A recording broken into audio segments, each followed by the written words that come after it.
Hai korang, hari ni kita orang nak share satu lagi hidden gem kalau korang datang Keluang. Bukan orang Keluang lah kalau tak tahu tempat ni kan. Tempat ni sangat sesuai untuk bawa anak-anak, murid sekolah ataupun rombongan orang dewasa.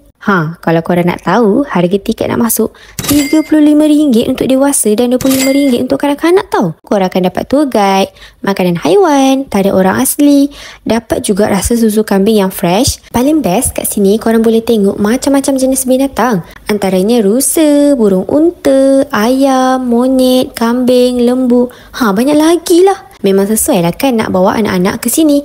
Oh ya, korang juga akan dihiburkan dengan tarian tradisional orang asli. Nak lagi best, dapat rasa susu kambing yang fresh. Tak ada rasa hanya langsung. And dia ada 5 flavor. Original, coklat, kurma, yogurt asli dan juga yogurt blueberry. Dah minum susu kambing, kenalah bagi diorang pula minum susu. Kat sini korang pun boleh bagi kambing minum susu tau. Comel je tau tengok bila diorang tu tengah minum. Kat sini banyak juga tempat ambil gambar cantik tau. Contohnya macam dekat kanan lembu ni. View memang cantik. UK Farm ni bukan setakat boleh tengok binatang je. Nak staycation pun boleh dekat chalet diorang. Penat berjalan? Alah, tak apa. Bas mini kan ada.